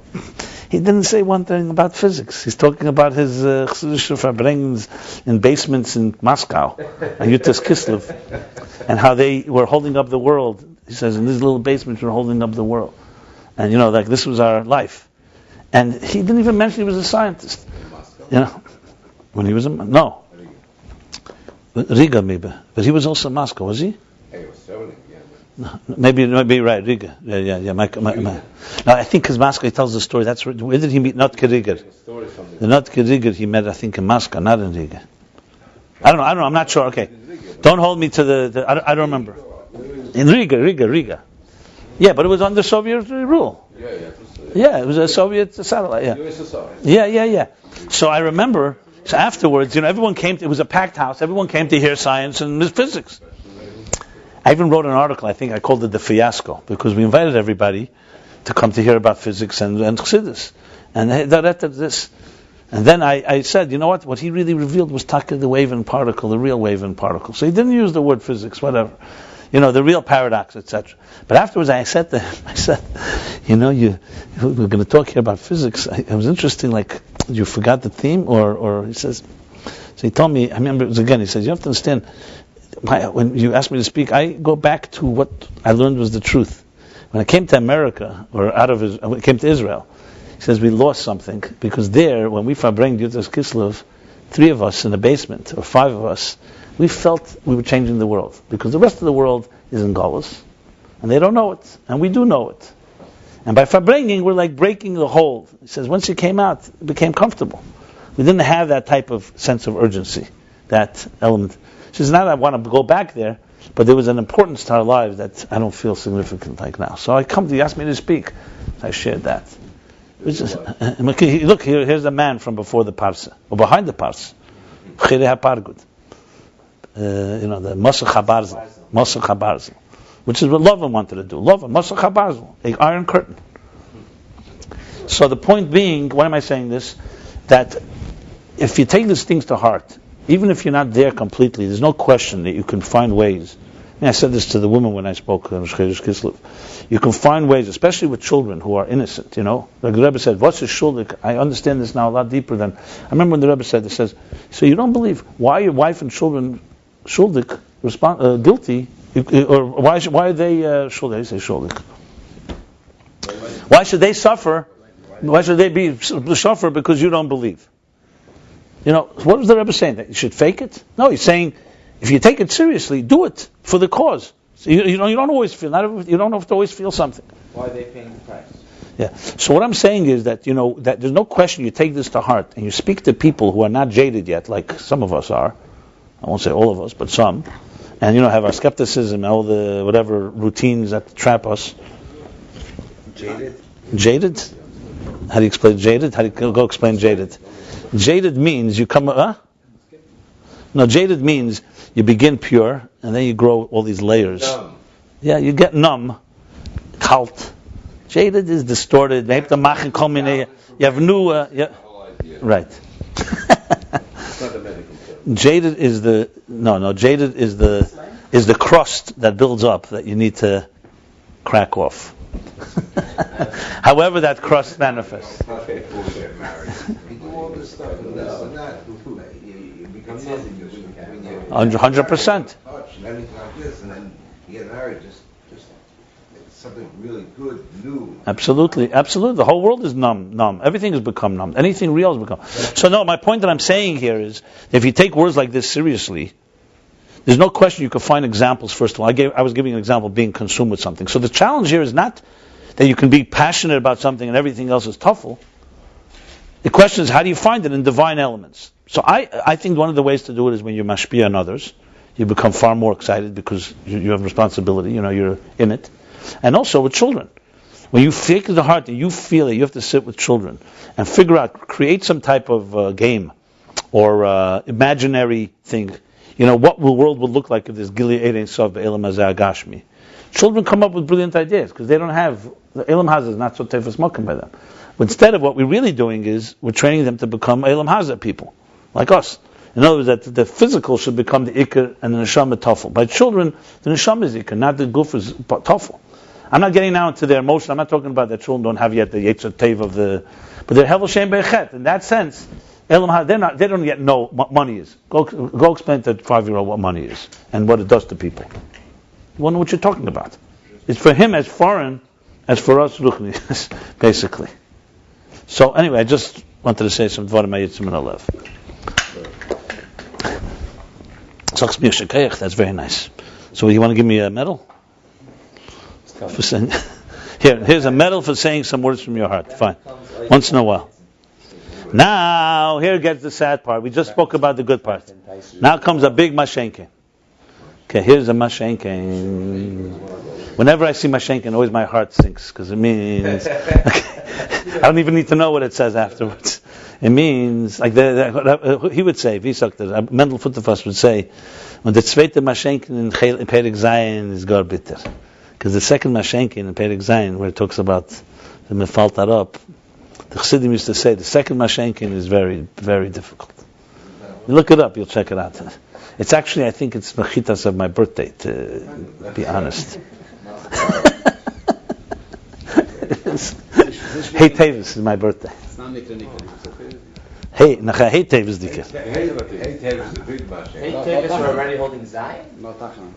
Yeah, it's Perek Zayin. It's a big mashenke. Yeah, you just Kislev. Hey Tevis itself is a mashenke. It's almost a month. It's 3 weeks. Well, Mashiach was here. I mean, come on. But, trust me, I know my chitas. Maybe Shnasa Ibur, I don't remember exactly, but it's in that category. He's looking for the second Mashenkin. It's not going to make you feel good. It's very depressing. Hey, Tavis is depressing. Hey, Tavis is like Machol. So here we got a Mashenkin that matches it. No. Da Flein was steht noch. It's talking about Mashenkin. Das ist ein Badreg. It could be Meile. The noch is the Zach was mechanisch. You can't elevate. That's where I work. That's the darker things, the darker forces. Okay, anyway, so we got it like that. So Once Tavis happened, calling Yoni Elam Haza the Kedover Tofel Gamri. So everything in the material world is like a Dover Tofel. It's meaningless. I think I mentioned here. I remember one night of Sukkot. I don't remember what year. I think it was Mem Vov, Mem Zayin. Those years, maybe earlier. In the middle of nowhere, the Rebbe spoke about children. Speaking about, he said that a child, if you want an example of Ein Sof Shalifnei Tzimtzum. Can you imagine the Rebbe is going to give an example for Ein Sof Lifnei Tzimtzum? We barely can talk about that level. The Rebbe gave an example of what? Of a child. Because in Eitz Chaim it says, what's Ein Sof Malakol Metzias? It goes like Ein Sof Malakol Metzias Ve'ein Mokim for anything to come. So he says when a child is consumed with anything he's doing, is Malakol Metzias, it consumes all of his existence and nothing else, no room for anything else. And then comes the Tzimtzum. That's the example he gave. It's an interesting example. So you watch children, you see a little Ein Sof Lifnei Tzimtzum. The Tzimtzum is maturity. It's actually immaturity, but we think it's maturity. Tzimtzum, look, consciousness, being aware is considered to be, as Rabbi Dr. Lang will tell you, consciousness is limited awareness. It's people who are, when you're conscious of something, it's already a limited flow. The unconscious state is the real place. Okay. So let's go on here. You understand what I just said? Some people who are mad are usually closer to the truth than the people who are sane. That's why Shtus the Kedusha is higher than Seichel the Kedusha. Shtus the Kedusha is higher than Seichel of Kedusha. So why do we get involved in the lives of children? Mad, you meant extreme? Why do we get involved? Why do we screw it up? Yeah. First of all, because we don't know different, and we just think this is it, People say, children are adults in the making. Let's shape them into us, they'll be productive, they'll make money. You have to understand, we're so seduced and trapped by the Elam Haza, it comes natural. We pass that on to the next generation. That's why Vayishlach Levavos Albanim. If it turned around, reverse it, to be in better shape. Not hands off and to give the right chinuch, but the lessons of truth, 100%. Look who did Rebbe spend most time with that he liked to spend most time with. Not adults. Children. He said a few times why. What did the Baal Shem Tov do for a living? He didn't hang around with adults. He was an assistant to, he was a bus driver. He wanted to be around children. That's where you see Atzmus. Look, you want to know the standard, if you want to know the quality of a society, I know a sociologist, he comes to my class. So I once asked him, I said, how do you measure a evolved or a superior society? How do you evolve a better society? So he had his criteria. He said, what do you say, the standard of living? What's the GNP, whatever the gross, right? The level of the mortality rate? Huh? GDP. Yeah, GDP. Longevity, how long you live, and basically state of like health insurance and medical. This was his way of measuring. So he said, and based on that, we live in the highest society. In America. He was saying. Yeah. America today is the highest. Listen, all those factors are the highest compared to generations past, with our ups and downs. Hold on. So I said to him, my goal was, I said to him, he said to me, and what do you think? I said, the Torah's view, what's a healthy society, you measure only one thing. The welfare of our children. Or if you want to more specifically, the welfare of our marriages, or our relationships. She said, really, that's interesting, very big contrast. And I said, what do you think? He said, based on that, we're probably the worst society. So it's an interesting study and contrast. What he and a secular sociologist would call the best society, we could say, I don't know if the worst, but it's definitely not in the best. Probably not better than any other. Why chinuch in the past was a lot better? families were more intact and children were healthier. This is a very dysfunctional society. It's probably the most dysfunctional. A lot more people don't even bother getting married. He doesn't know a relationship. He's a bocher. The only one he has. Bothered, there's 50% people are against it. I once was speaking to a group of people, and I said relationships is a real breakdown. So one guy gets up, raises, and he says, "I don't have a relationship with anyone with myself," and it's a pretty good relationship, you know. That's important. It's called narcissism. You know. I just told you I saw this. There was a guy was here Friday night. It was a great line. Want to hear a good line about relationships? It's not connected to any of this.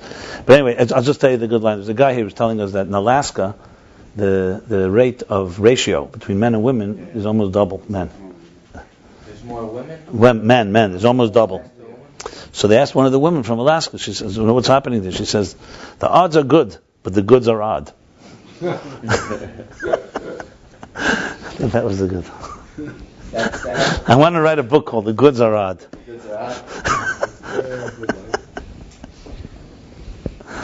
Okay, no, it's not quantity what matters, basically. Mashenken, was tut sich nehmen, as wir wissen. Okay, Mashenken, on the other hand, by contrast, bezman hagolus ulehepech mamish. Oi, is mamish? It's the diametric opposite. That's hepech mamish. So we just heard the picture of Zman HaBayis, right? Ziyah, Shmiyah, Setutzach. What's Iker? Ponim b'ponim. In Zman HaGol is the opposite. Kiteva nefesh ha'adam li'moshech achet tzarchi gufei v'nyoni elam haza. Does anyone need an explanation for that? Yeah. Because like the Balditcheva said, this we don't need Sfarim for. This we know b'muchash. This is b'muchash.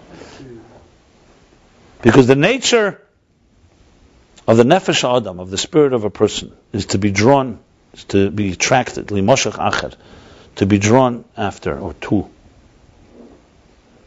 to be seduced by, tzarchei gufei, the needs of his body, vinyoni elam haza, and matters of this material world, this world. Va'afil mash'esa tei v'sur merah, and even is doing good and avoiding evil.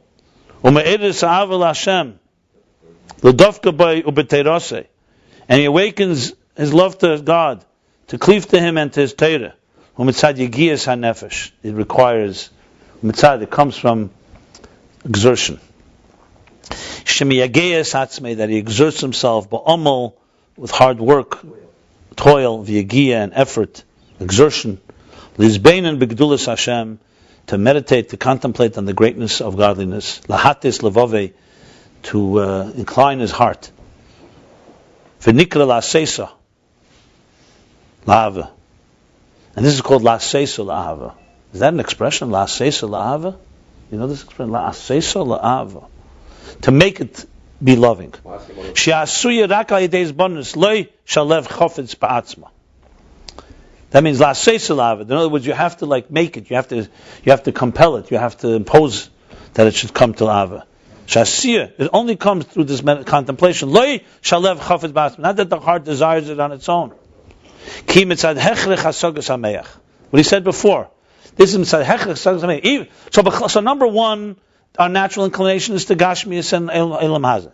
Even when we're getting an awakening, it's also through a lot of work and effort.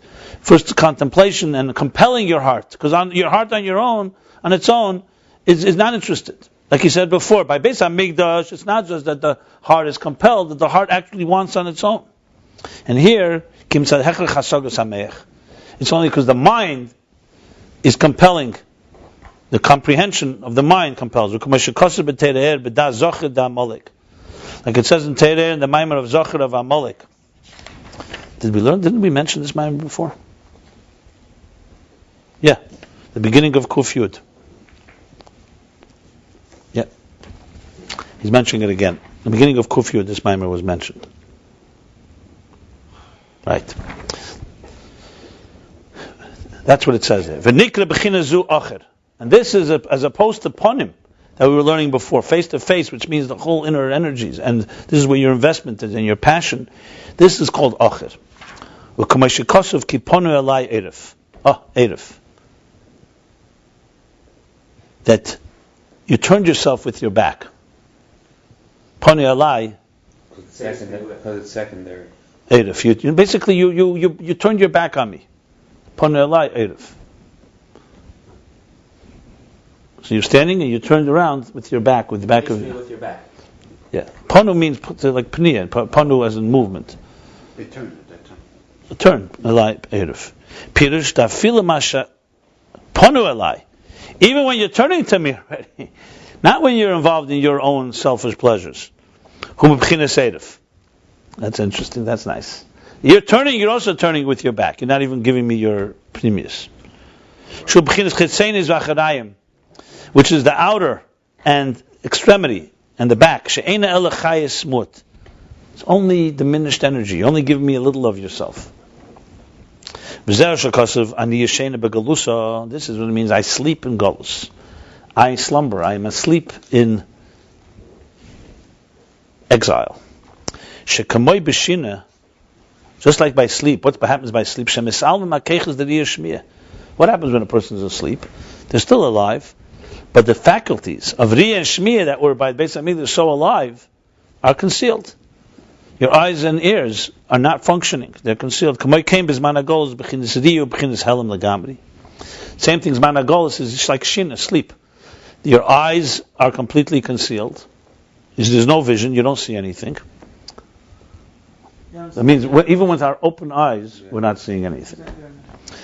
Like the Rebbe wrote to Zalman Gadari, he told him that some people sleep at Fabring with closed eyes, and most with open eyes. Yeah, this was even when the Beis Hamikdash was standing. Why did he tell him that? He used to talk to him a lot about these things. He was a very, he had a tough-skinned guy, and he could stand without fainting while the Rebbe gave a chelik. He was like, he was like a, he's Teflon. He's like a buffer, you know. Bounced right up. The Rebbe wanted him to tell the Chassidim. Why did the Rebbe tell him? Yeah, he did, and he didn't mince words. I remember the Rebbe once said about somebody who gave a chelik by Fabring, and he said, "So why didn't I call him in and tell him privately? Why do I have to say it in bed?" He says, "Because if I called him in, he'd have shviras hakel." Oh yeah. Right. Wow. The fact is, he had shviras hakel even by the Fabring. Almost, yeah. That was the word. There's some people here, not here. Some people not here, but they're really here. Yeah. Rak b'neshamas hagavayis v'hein neshamas d'atzilus shein b'chinas b'nei cheden. The only ones that do have vision in Zman HaGolus are the higher neshamas. These are the neshamas of Atzilus that they're in a state of b'nei cheden. They're free people. V'gam b'chinas shmiyah b'chinas chitzeni. So tzariyah you can't see, and also shmiyah is only externally. Could I ask you? 1 second. The only do is you grasp, like I said before, we grasp the idea, but we don't really hear it dead-headed. We don't really hear it internally. This type of comprehension does not illuminate in the heart. You have to bring it to the heart and force it. And what comes to the heart is only a reflection of this comprehension. And even though it impacts and affects an awakening in the heart, it's only an external impact. And therefore, it doesn't really have that much of an impact of sublimating in the outer extremities and the materialism of this world. It's only bitl hayesh.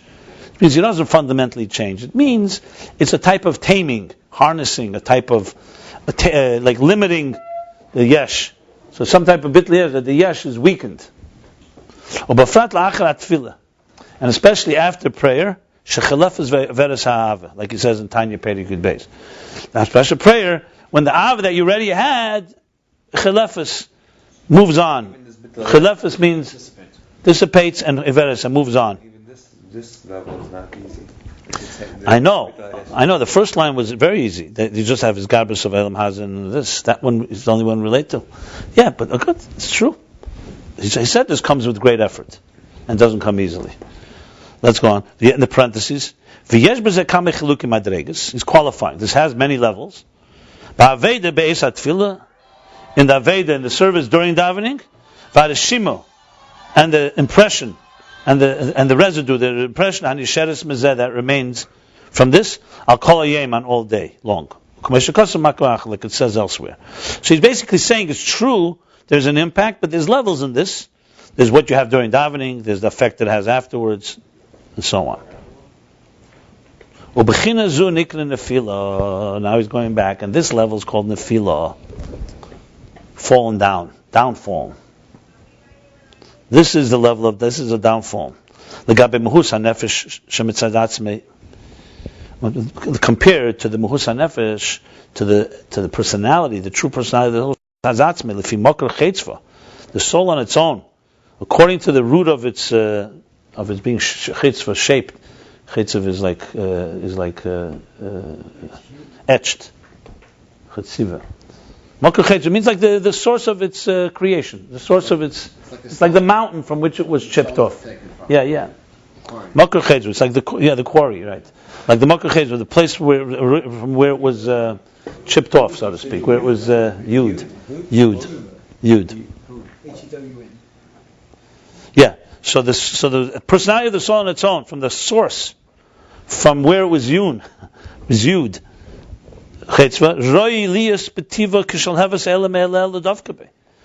It's really worthy of, and roi, it should have been, by nature, like a flame that rises on its own, not with someone compelling it. L'davkabe, to cleave to him.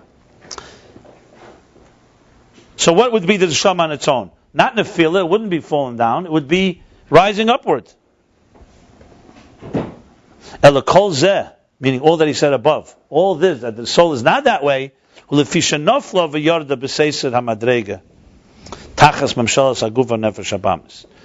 why is it not in this state? If it's a flame on its own should be rising, why is it not rising? Why is it like that? Because it falls down and descends in the concealment of the levels under the control of the body and animal soul. He etzlan b'maiser b'golos, and the neshama is b'maiser, is in prison and in exile. It's not in its natural place. If on its own, it's a rising force. It's an upright force. So how could it be so? This is because it's downfall. Does this have any connection to what we say that neshama before comes to Guf is b'chinas chaymer denan mahalach? Yeah, in the positive sense. You see, mahalach is what happens here when you throw avodah. But the Bechal, it says mahalchim ben ha'imdim. You talk about neshamas and mahalchim and malachim ha'imdim. No, but also the neshamas. Yeah, so the aimed part is the positive part, but the halich is always a higher level, because when it comes, you need the tzedek aliyah. But he's not discussing that right now. Now he's talking about the nefila part, so it falls.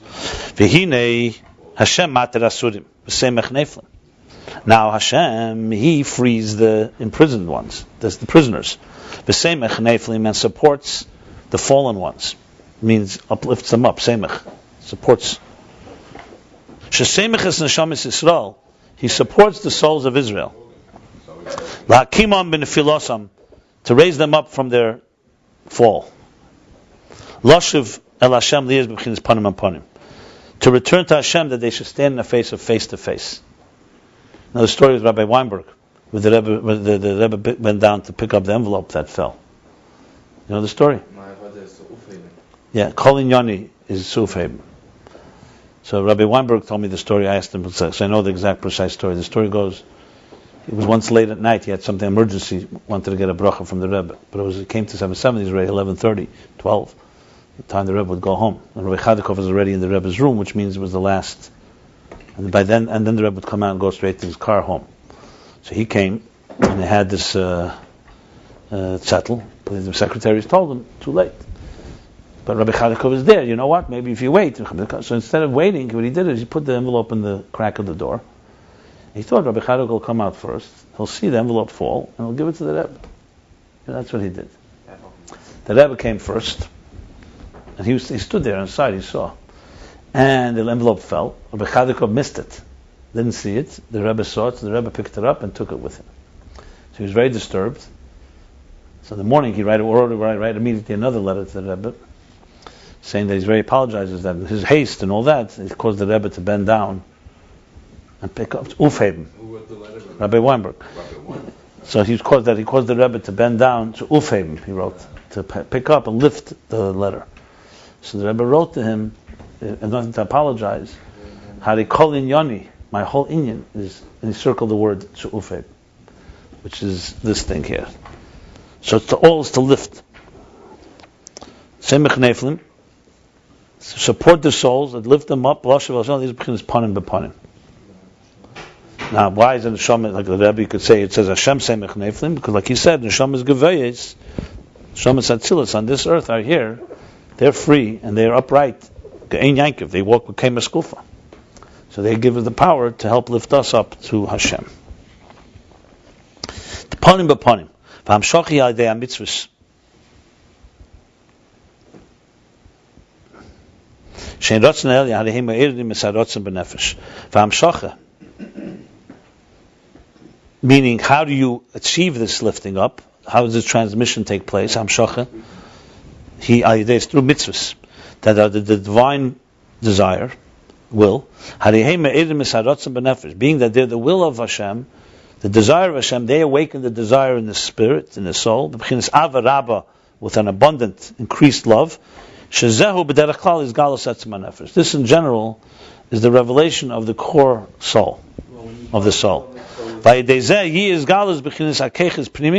these mitzvahs, through this will be a revelation of the inner faculties, hanal, that we discussed earlier, that by panim bepanim are there.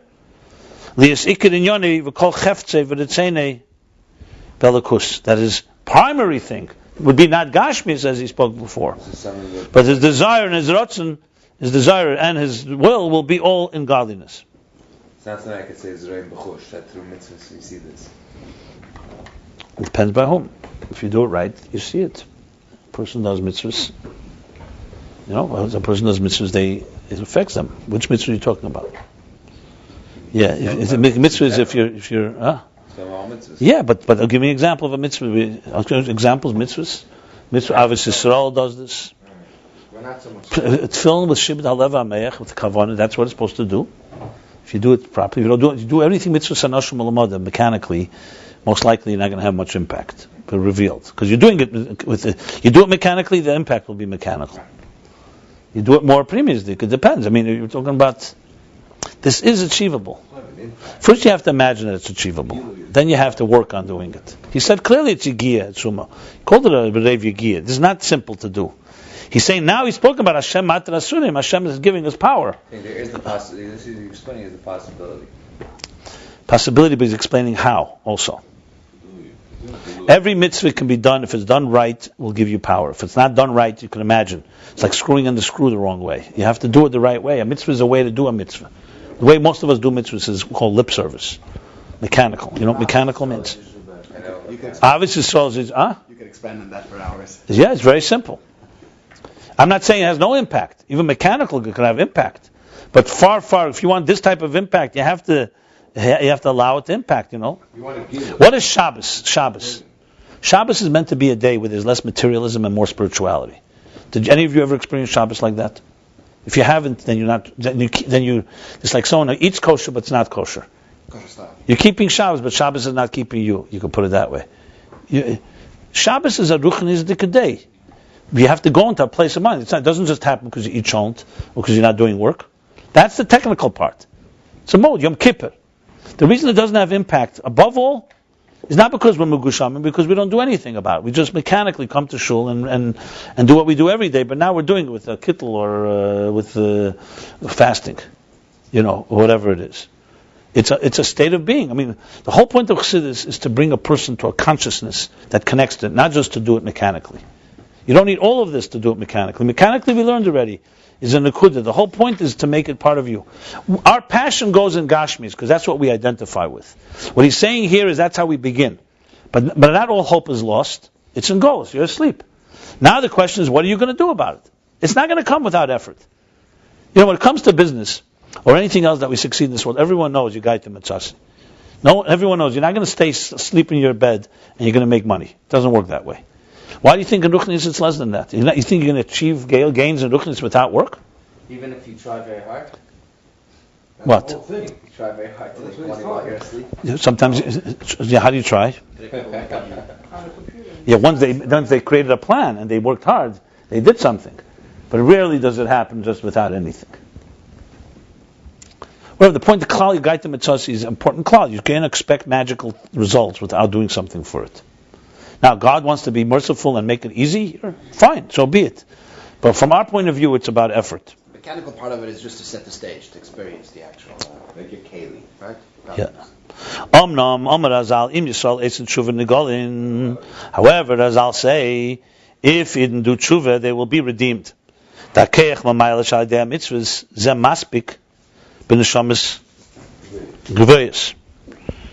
other words, he just said mitzvahs do it, but he's saying, but really, tshuva is the thing. Because mitzvahs alone is enough for the higher neshama as the Mekal Mokim Meir Behem Eira Nefesh, because at Mekal Mokim, at the end of the day, they at least in their souls radiate something. Umispol Ma'er HaMeir Alidei mitzvahs. He's answering your question now. And they get excited by the air that radiates through mitzvahs. But neshama is in which means, let me just explain. In Arizal, he says that the human history is like created like the human structure, with Adam being the Reish, Adam Arishan, and then all the generations goes from the head downward, and the last generations is Akev. That's why it's called Ikfus and Mashiach. So the body history is basically the body. The Beis Hamikdash is usually around the heart. So you have basically like this. You have the Beis Hamikdash. Adam Arishan is the head. Adam, then come the generations. Then you have Avram, Yitzchak, Yaakov is Chesed, Gvura, Teferes. That's why the Aved in the early generations was very much with Meichen and with Midas. And our Aved is far more with Netzach and Heid, and the lower levels, more Ma'is B'Peil, Kabbalah Seil. There's a whole mimer from the Frierdiker Rebbe in Tovshin Tes, also Basel Lagani. That's through Natzchonis, through Netzach and Heid. That's the beard of, by the way, Netzach is the beard of Esav, and Heid is the beard of Yishmael. He says there, the last Golos, Edom and Yishmael. Yeah. So the focus is much more Akev, action like this, foot soldiers. So Hari Mitzad HaEsther HaNefesh HaBamis, in these souls that are in a kfayim, not the higher neshamas, that are in the state of like the heels. Interesting, Akev again, the regel, and the now on the regel. So this is the lower levels of malchus. This is how malchus is yielded and beyond concealed. The fila that there, because of the concealment of the animal soul, the energy within mitzvahs is not sensed by them, is not felt by them, so that they should be impacted by it. So I was saying that you could feel it in mitzvahs. Okay, Rabbi Rashab overruled what I said. Bottom line is that basically most people in mitzvahs, you don't feel it, definitely not easily. Maybe you feel excited, you're excited. You feel holy. Yeah, okay. This is this pasuk is brought in Tanya and in Basel Lagani. Vani be'er v'loy eda, bar v'loy eda. How's he touch bar there? Bar is like a cattle, like an animal, callous, Wild boar. Yeah. Vani bar, I am like a wild whatever animal. V'loy eda, and I don't know. I'm not aware. She'eni yedei margish. She doesn't know and feel. Like it says in Tanya. That's why it says that's why you need to have tshuva. Remember before he said Amunah is what does it. Amunah is Negalin. B'schus Amunah. They need the tefuna das. Okay, das. So that's how they negotiate. They need tshuva dafke. Shu'inyan is eidus rachamim rabim ala nefesh. This is the awakening of abundant compassions and mercies on the spirit. Ala nefesh la kima minifilasa, to uplift it, to raise it, semach, to raise it from its fall. U'k'mashikosav hashivenu chadish yemenu kekedem. Hashivenu, return us, and chadish, renew the days as they were in the beginning. Meaning, lift us up to the way it was. V'seidus ala tshuva. And the awakening on tshuva, yeshlema, you can say, now he's going to the nekuda. And how does this tshuva get awakened? That's the nekudas hamalchus. So the malchus is concealed. All these levels we just said, it's concealed in a point of it's fallen, but it's not lost. So there's the nekudas hamalchus that's there. That's what Yaakov does. All this is how malchus comes down in Biyah. All three interpretations that he gave. The bederech klal, he b'chinas nekuda levad. In general, this malchus is only a point, only a diminished point, meaning without Giluyim. There's no Giluy in it. L'gabe Kamoshu hi ba'atzilis, which is what he said at the end of chapter 109. Compared to where it's not Atzilus, it's only a Nekuda. Malchus. That he said at the end of that chapter. In this itself, there's two levels. Etzem Nekudas HaMalchus, canal. The core of Nekuda of Malchus that pierces the parsa, the curtain, and how then it spreads out, its reflection. So it exists everywhere in existence, but it's concealed. And this is the Nekuda that gives the power to tshuva to reconnect us. So this comes a third interpretation. The first interpretation, one second. At the end of chapter 109, he explained it. That there's malchus as it goes in biyah. There's two levels. How it pierces malchus as it goes in biyah. That's what he says. Just explain that that's what that the impact of Atzilus is the Seidas Tshuva, right? That it has on us the Seidas Tshuva. That Lovan wants to stop that. Stop it, but that's Atzilus. If we wouldn't have Atzilus, we wouldn't have that connection. But he said higher than Atzilus. He said higher. Remember, he said you need to have higher than the kesed. You need something from higher in order to pierce the parsa. Right, but to change the world. Atzilus is impacting us. That's the truth. You mean much earlier? You mean yeah. So I think that's so. He's explaining that it means okay. That's the way it goes into biyah. That's how it has an impact. That's a good point you're making. Let me say that for the record. I think that's good. That's very good. Yeah. Well, it goes like this. First of all, like this. Well, let me just first. Let me sum it up here. By the way, it's after 11 because you have to move your car. Let me sum it up. So the point here is like this: that the malchus. There were three interpretations in the Nekuda of malchus. One is that malchus is a state of katnus. This is like the immature avodah where you just have a munah. The Nekuda is a munah, and you just do what you got to do without any feelings and without anything. It seems a little similar to this level, but not necessarily. And there the munah does it, and then hachavas hadas means when you mature, that's hakamas hamalchus, that's lifting it up. The second interpretation is the neshama, the nefesh l'kis is bound and controlled by the animal soul, and busy with materialism. And the awakening is Yarav Lav Ruch Amam, the Nekuda, the God awakens, the Asus that awakens. For Eid Yeshlemer, I don't think it's a third interpretation. It looks to me like the same. He's just explaining it more. So I don't know if it's a third interpretation. I may correct that. This is how Malchus falls, which is in Golus, that Riyah and Shmi, its divine connection is not there, and you need something to awaken it. So in Neshamas, in higher Neshamas, it's through mitzvahs. In lower Neshamas, it's through tshuva. So he made a good point. 2 points I want to make. Number one is who wants to stop tshuva from happening? Lavan, because he wants to build a parsa, a very strong curtain. Yaakov is bringing energy, ibaka. He's piercing the parsa from a higher level that should be able to transform the world and give it the power to do tshuva. So it's all coming through Yaakov, who's building the matzeva, and matzeva. Not just he's building not just that he gives the power from a higher place.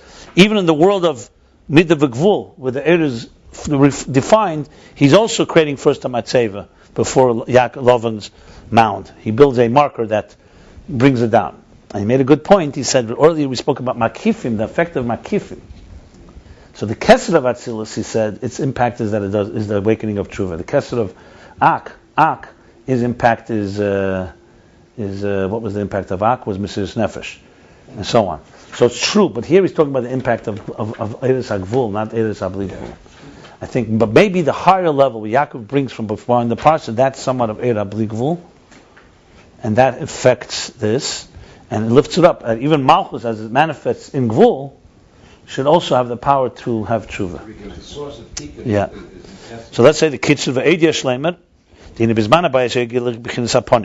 we could also say, additionally we can say, I first thought it was eid yeshleimer, like it could be more explanation in both of the number 1 and 2. Okay, that never at the time of the Beis Hamikdash there was the revelation of the face, the inner revelation. The desire for godliness, and the riyah, the vision of chachma v'shmiya, he says chachma here clearly, and the hearing, this is from Bina, is the comprehension of the inner. And in Zman HaGolus, in exile, the inner is concealed, and the love comes from a lot of effort, havasoga, comprehension, shi'av hasuya. This is avasuya. This is like almost, sometimes avasuya means faked. It's like faked love. This is not faked. It means that it has to be created. You cannot just naturally create. It's avasui. It's imposed upon. It's acquired ava, not inherent love. This is a fallen state. God supports and lifts up the fallen through mitzvahs. And souls that come from the souls that come from the souls of the feet, from the bottom, the akev, the heel, are through tshuva, which is, of course, the heels are, as we said earlier, that's where the malchus is, the nal, the shoes that create the concealment. So this is through tshuva. And say the awakening of tshuva is from the nekudas hamalchus, from the nekuda of malchus, the spark of malchus within everything in existence. Okay, we'll stop here. Chapter 111, page 214 and 215.